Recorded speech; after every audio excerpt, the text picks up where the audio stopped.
Hey, I'm Jessica, and welcome to Reality Check. Thank you so much for tuning into this episode where I check off your list with season 3 of Perfect Match, episodes 9 and 10, aka the finale. Okay, first of all, I need to just start off by saying you may hear my voice is sounding a little bit off today. That is probably due to a few reasons. I went to go watch the Jonas Brothers in concert last night. So that is probably reason number 1. And reason number 2, I was out way past my bedtime. I'm usually in bed by like 10 o'clock. And I didn't get into bed at least by 1. 10, I didn't sleep in today. I'm recording this early in the morning like I typically do. So those are the 2 reasons why my voice sound a little bit raspier than usual, but that's okay. We're going to get through this. And I mean, we have a finale to recap. And honestly, I'm disappointed in this finale. Let's just start there. I'm disappointed by the outcome. Like the 2 winners that won, or the couple that won, first of all, are not even together anymore and didn't stay together long after the show. And it goes to show, you know, like this show has so many flaws. I've said it, I think, in every single recap that I've done. This show really does have flaws, and the producers really need to figure something out, because it's so obvious that you can see that the OG couples were just staying together since day 1 out of convenience, out of making it to the end, staying the longest so that you have the most screen time, so that you stay the most relevant. Like, it's just so obvious that all of this was happening, and it's frustrating because, you know, it's called Perfect Match, and everyone is like, you're my perfect match, you're my perfect match. And I get it, you know, Ollie and AD are still together and are engaged and are expecting a baby. You know, they're the exception, not the rule. And let's not also forget that what they had going on in the house, their relationship in the house, was toxic. It wasn't perfect match behavior, let's say. So they need to really figure out what they're going to do going forward, because it is just so obvious that there's a lot of insider deals going on throughout the show. I also think too, like, I think this is Netflix's version of Love Island. And, you know, when you put the 2 together, how can you even compare? Love Island, they're on that island for 6 weeks. And the bombshells come in and they're able to make a splash. They're able to stay with the people in the villa. Like, they're able to actually make and form relationships. They have time. And the biggest issue for me that this show has, it just feels so rushed. I don't know how long it's filmed, but I can't imagine that it's filmed more than 2 weeks. If it's 10 episodes, to me, I feel like it had to be max 14 days. It just feels so rushed. Every time a new bombshell comes in, they have a few hours and then they leave. And the only time apart that the couples had was that one mixer. And it wasn't even like that they stayed apart during that mixer. They went out for the afternoon. They all came back in the evening. There's just so many issues and so many flaws that they have to deal with. And I think they, like I said, I think they can have a really good show, but at this point in time, am I going to be reaching to watch Perfect Match season 4? I don't know. If it's the same essence of the show, if they didn't change anything, any sort of rules, why would I watch it knowing that everyone has packs, everyone in the villa wants to stay together and wants to make it to the end? Let's face it, every single person that goes on reality television knows the impact that it can have on their future, on their career. And, you know, there's different variances for sure. If you go on, I don't know, a cooking show, let's just say, or even honestly, if you go on The Bachelor, everyone thinks these people are going on for clout. And yes, that may have been true over 5 years ago. You look at the numbers now, the people that are going on The Bachelor and The Bachelorette and Bachelor in Paradise are not growing nearly as many followers as the Netflix shows, as Love Island. Take a look at the numbers. It's crazy. There's people that are on Bachelor in Paradise right now that have actually lost followers and not gained. Like Dale Moss has lost followers. So yes, there's certain reality shows that your life will drastically change, your social media following and the opportunities that come your way. Yes, there are certain shows that'll do that, and Netflix shows will do that. And I think too, these people are all known. They're all from other shows, other bigger reality shows. I didn't know a few of them. Like, I didn't know Juliette because I didn't watch her show. I didn't watch Louis, even though he's a Netflix show. I don't like his show, so I don't watch it. So there's certain people I didn't know, but most of them I did. So what I'm trying to say is I think that's another flaw in the show, is that the people that come on Perfect Match already have a leg to stand on because they've already been on a show and they're already well known. So they already have the followers. And for them, like, what is the incentive? There's no cash prize at the end. They literally are winning a trip for 1 week to anywhere in the world. And we find out that the winners of this season didn't even go on that trip because they had already broken up. That could be another reason too for them to bring in non-reality people. I mean, I don't think they would do it at this point because 3 seasons of Perfect Match have already just been people that are on Netflix shows, but also other shows. But I feel like this show can really benefit from having regular people, just like Love Island. I mean, obviously we know this season of Love Island, there were people like Ace who had already almost 1 million followers. I think Perfect Match needs to get real civilians, real people, because that's how you're also going to get the mess.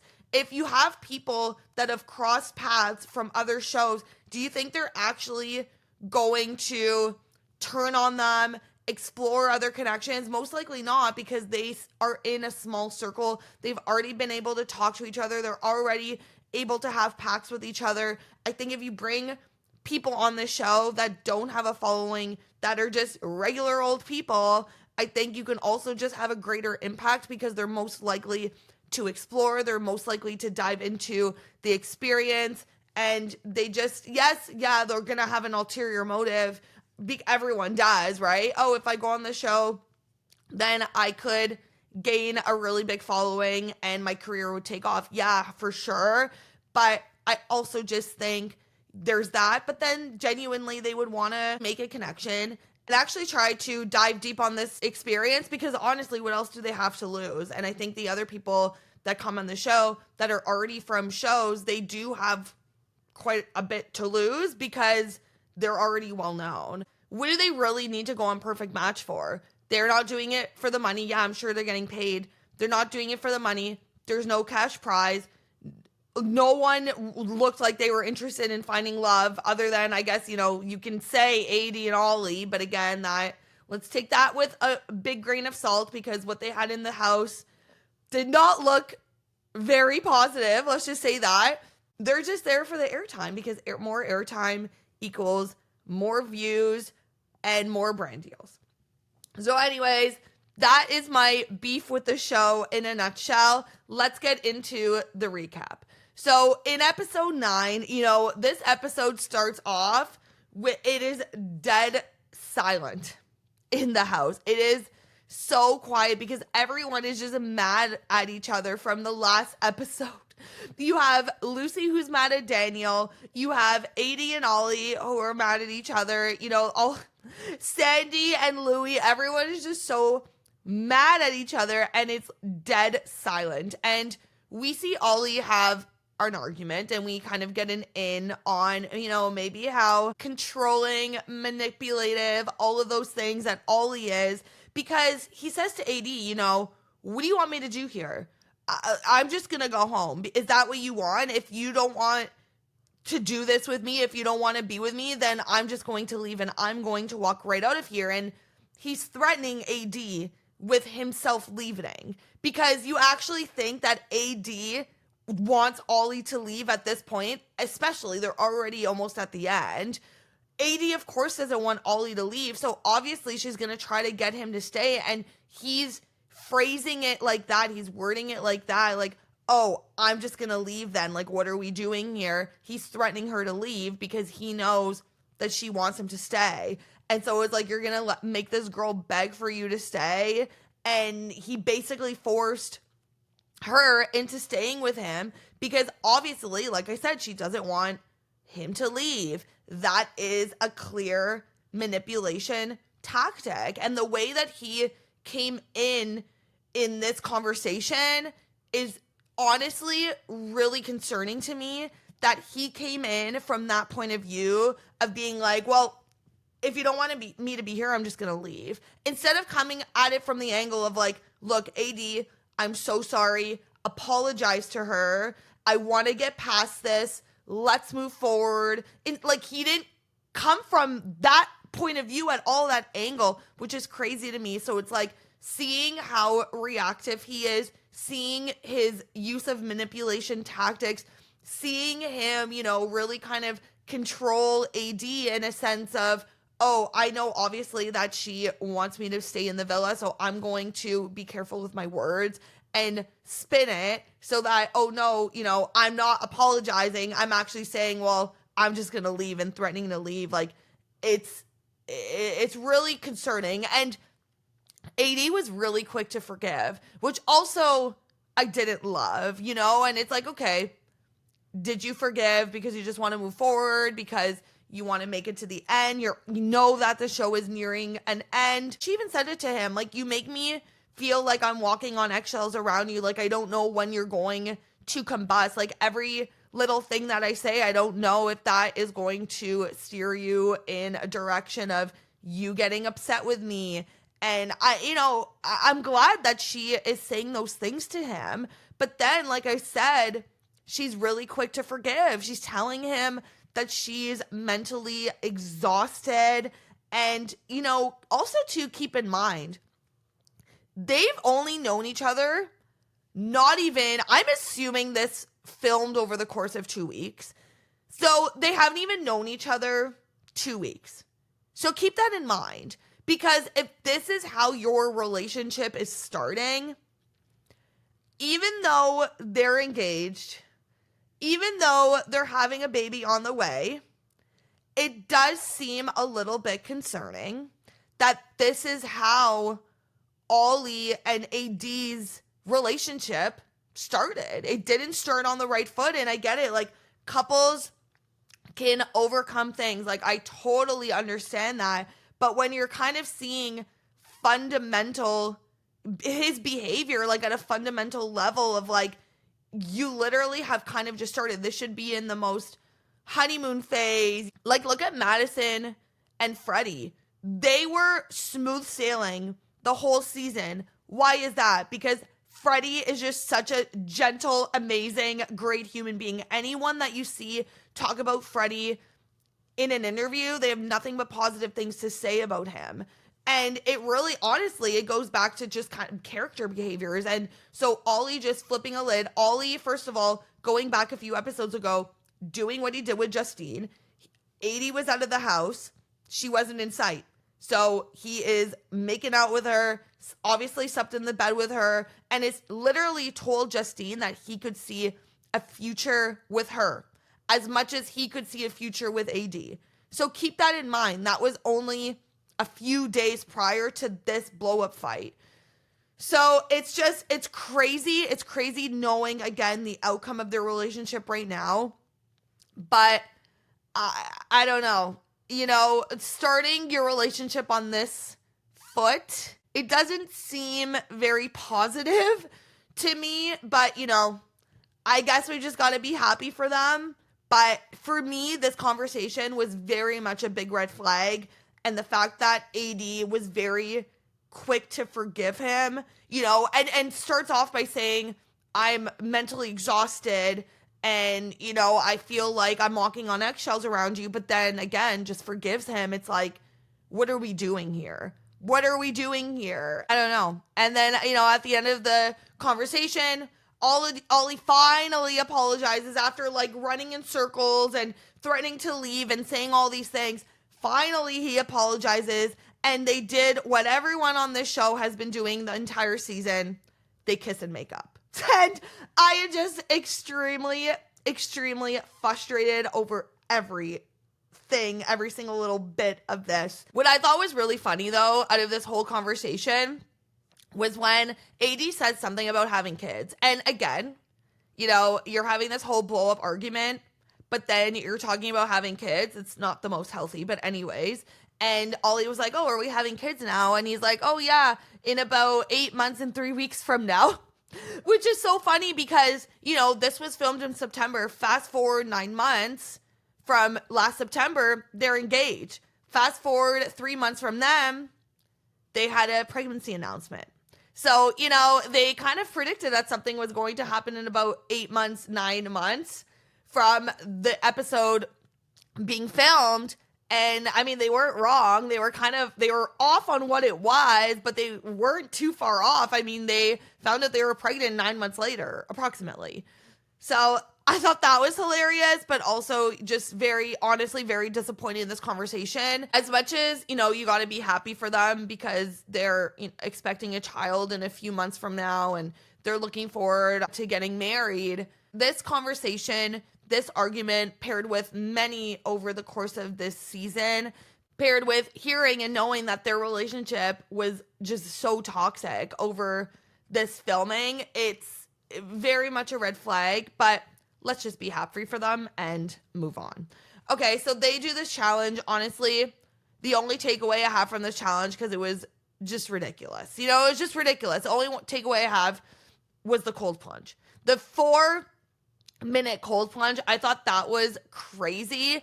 And if I could just give any of those girls any piece of advice, it would be to just breathe. Like Lucy, I felt so bad for her because she gets in there and she's like hyperventilating and is just so pent up and is so like breathing so heavily. You gotta go in there and you just gotta, it's all about the breath. It's all about the breath. From someone who has recently started cold plunging, I know that you can last as long as you want in there. I mean, to an extent, you can. I think the longest I've done is about 3.5 minutes. It's all about the breath. Trust me, the very first time I stepped in that thing, I did not think that I could do it, and I ended up doing 2 minutes. It is all about the breath. That is all the takeaway I have from that challenge, because whatever. Rachel and Ray end up winning, which was, I thought, kind of a curveball, because all roads was leading to AD and Ollie winning, and I think they really wanted it. But Rachel and Ray won, which I was very okay with. I like them as a couple. Like, I think they look good. I was very pro Rachel and Ray pairing up in the last episode. But then they go into the boardroom, and this is where, again, I have beef with this show. Why are they bringing more people into this house in literally the last episode? It makes no sense. You gotta cut it off at a certain point in time. Like, if they were going into the boardroom, there were so many different things that production could have done to make it interesting.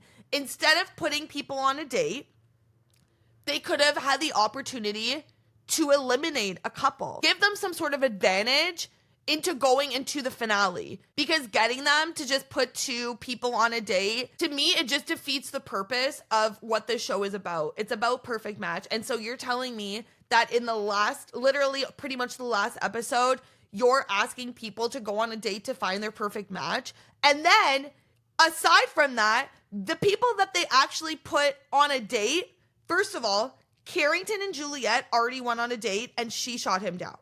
So that wasn't going to work out. And then you're going to get JR and Sandy on a date again, who were previously, quote unquote, married on the ultimatum. You then bring JR back. He comes into the house. Sandy and him had every single opportunity to chat, to spark a connection, to re-spark a connection. That didn't happen. Sandy said, not doing that again. Now you're bringing him back into the villa and you think that's actually like 3 times the charm. No. They also had the opportunity outside of the show, like for a full, I don't know, 8 months-ish, to have conversations, to meet for coffee, to do whatever they needed to do. And none of that ever happened. They never sparked anything back up. So now, why are you putting JR and Sandy on a date again? Are you just trying to make good TV? Like, what is it? And again, for me, it just goes back to the producers. I think this was another missed opportunity that they had. They really could have made things interesting. They could have eliminated anyone on the board to get rid of their biggest competition. And I think that's what they should have done. So again, Netflix, if you're listening, take notes. Because the way that this finale was handled, I was not happy with whatsoever, you know? And I think too, another thing for me with Rachel and Ray, I'm like, okay, if this was what you were given, if you were given the cards of put people on a date, I wish, again, like think about your biggest competition. If AD and Ollie, if Freddie and Madison, there's those couples to me that were their biggest competition. Why didn't they put them on dates? Again, I know you don't want to like ruffle feathers and they're happy in their relationship and couples and you don't want to, they're both the newbies, so they don't want to look a certain type of way. Like, I get it, but it's also perfect match. So you never know. Maybe their perfect match was out there. But again, too, like what also was ridiculous was the fact that these people were going out on a date when they already met each other and spent time with them at the mixers. It literally made no sense to me whatsoever. Like, this just felt like an outlier. It really did. And it was like, oh, with the format of the show, we need to send 2 people on a date, even though we already had a mixer, even though these people already had chats and conversations and like it didn't work out with them once. Oh, maybe it'll work out with them twice. Like, it just absolutely made 0 sense whatsoever.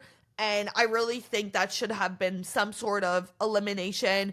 Give them some sort of advantage. Like, if they're winning the final challenge, what is the incentive for them? So the biggest tea to come out of the mixer, which I honestly thought was pretty hilarious, was when Juliet turns down Carrington for Scott. And she's like, look, not that into you.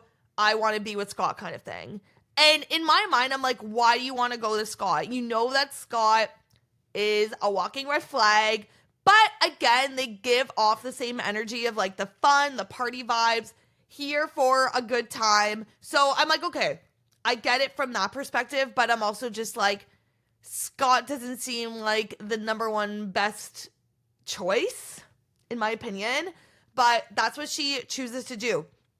Carrington is like, yo, I'm not playing, like, I'm playing, if you're going to play games, I'm going to play games. Carrington runs over to Scott and says, look, the whole time that we were on our date, Juliet is like, Scott is not my perfect match. He is way too young for me, and just constantly speaking negatively about you. And so what does Scott do? He's like, okay, Carrington, let's leave together. And he leaves, forcing Juliet to also leave because there's no one there for her to match with. So I'm not going to lie. I thought it was kind of iconic. I thought it was hilarious. And again, it just goes to show that Scott brings like the fun vibes to the house. Like he doesn't care. Like, he's not serious about any of this whatsoever. So I thought that was kind of iconic, and I thought it was hilarious. And, I do have to say this. I didn't know who Juliet was. I didn't watch her show. I didn't love her in the first episodes that she was in, like with Clayton. I thought she didn't look like in the best light.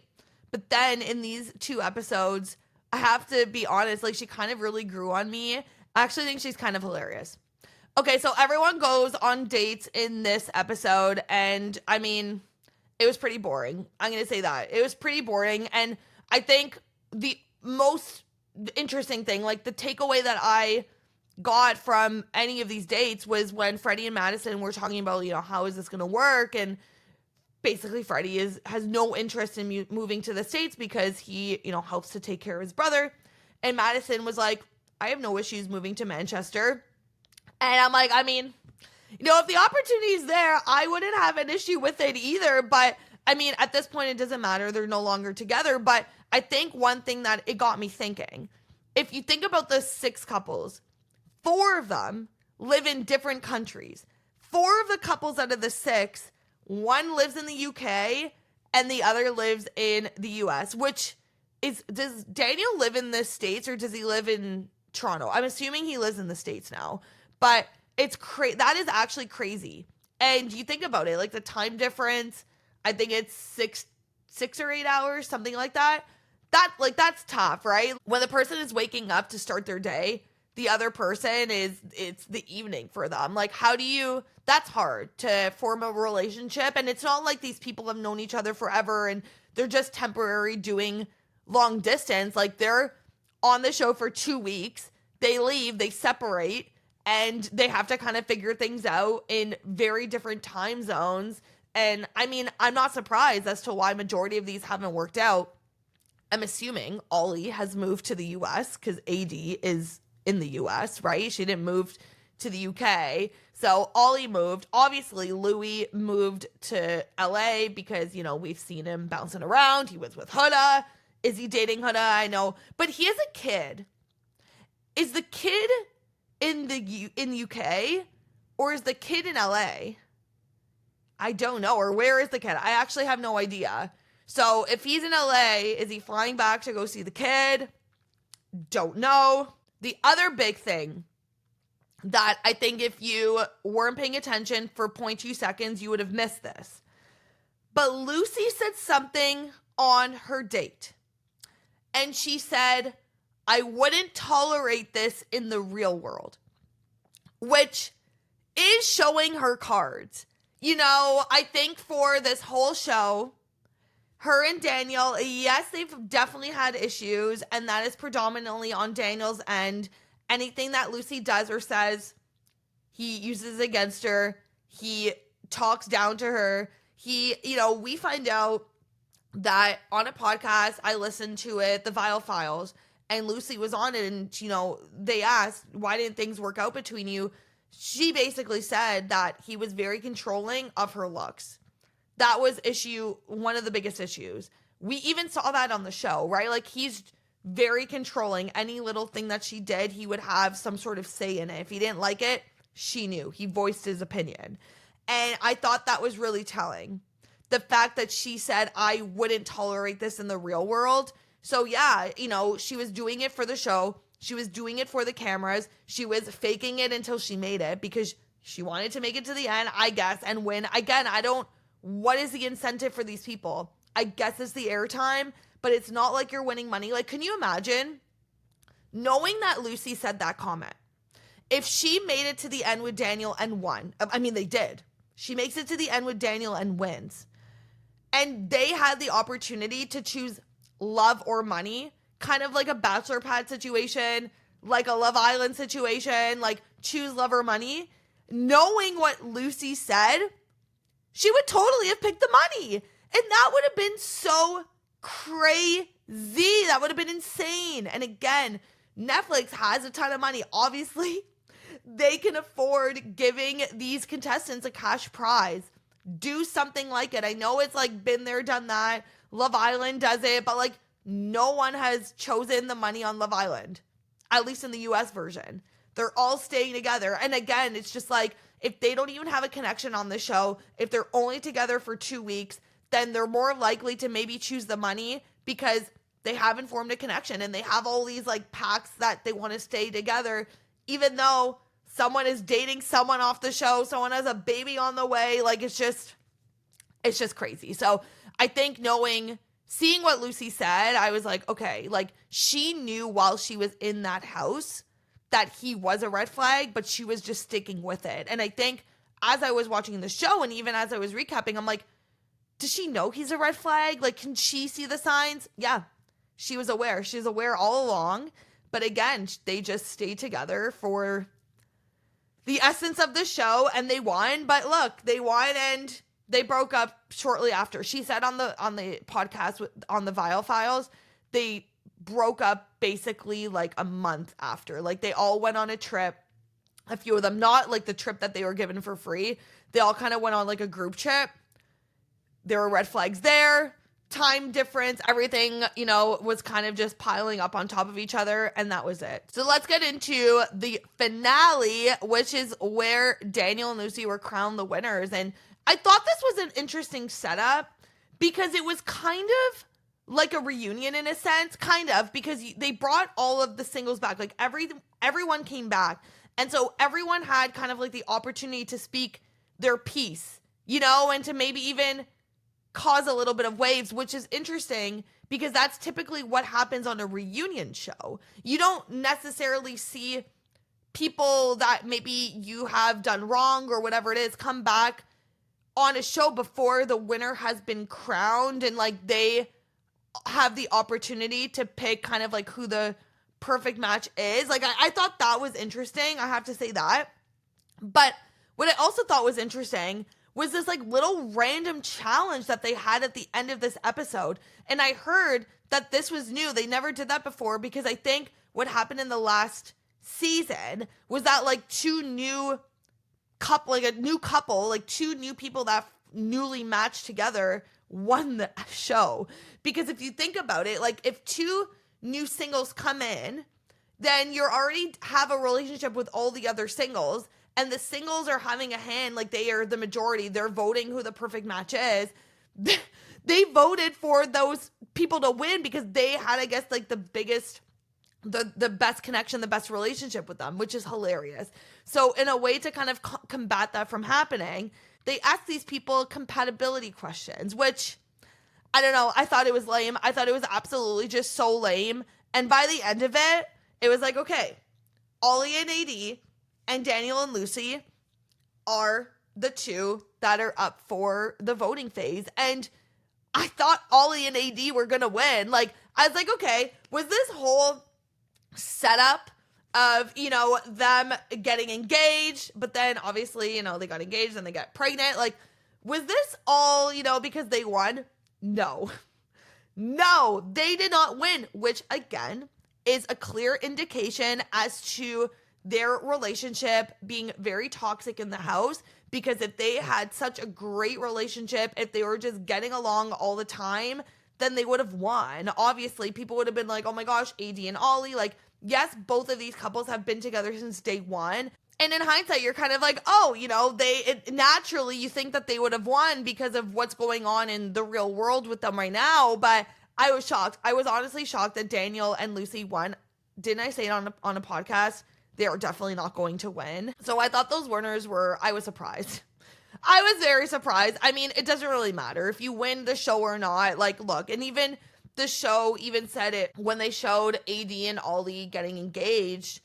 Like, they were like, you don't need to win to find your perfect match. And I'm like, okay, but the show, like, you're literally playing into the fact that they didn't win, but they still found their perfect match. Like, they should have won. So what are you going to do to fix all of these issues on this show?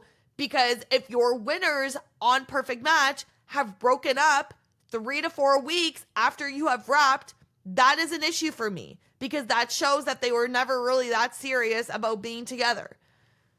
Anyways, like, there's so many issues with this show. It's absolutely just wild to me. So in the end, like I said, Lucy and Daniel, you got your winners. They won and are no longer together. And this is where we're at. Almost a year now after the filming has wrapped.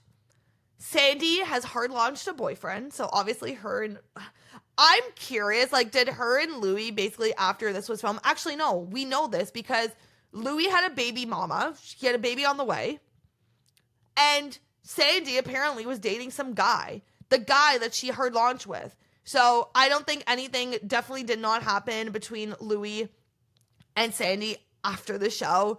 Think they had a pact. Let's stick together on the show and move on. When we leave, we'll go back to our respective lives. Ollie and AD, obviously we know what is going on between them. Already said what's going on between Daniel and Lucy. They didn't even go on the trip. That did not last long. Madison and Freddie, it unfortunately did not work between them, and distance was a big factor. I mean, yeah, it makes sense. And I mean, she said that she was going to move. Clearly she did not move.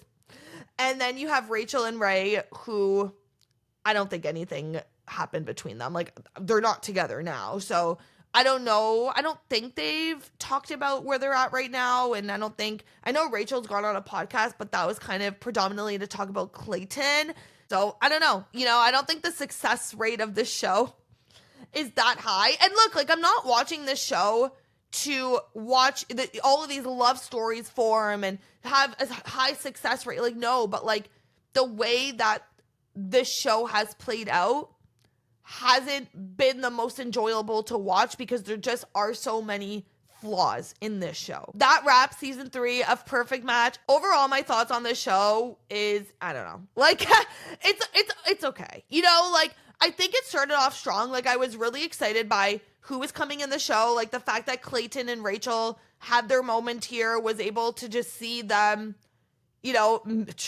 try after like, not even 24 hours, and then them that kind of crashing and burning thanks to Clayton. Like, just seeing that, I was so wow. Like, I'm a Bachelor fan, right? Like, I'm in Bachelor Nation, so seeing that was pretty crazy to me, honestly. So I was super into it. And then just over the course of the time of the show, it's just like all of these people have a pack. So like, why should I care? Why should I be excited to watch? Because they're just going to stay together because they want to make it to the end for whatever given reason, and they're not straying away from their original couples, which is frustrating. In order for me to be invested in to watch season 4 next year, Netflix needs to really do a lot of work into how this show, like how the mechanics of this show actually works, because I think they could have a really good show.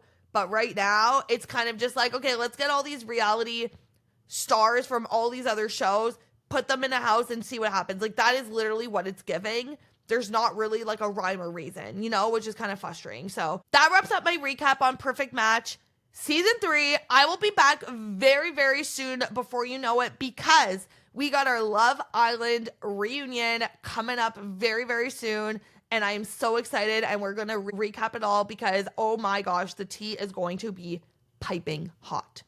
That'll do it for me today. Thank you so much for tuning into this episode. Please rate, subscribe, review, do all of the things. Follow me on Instagram and TikTok at yourrealitycheck.pod. And I cannot wait to chat with you in the next episode. Bye.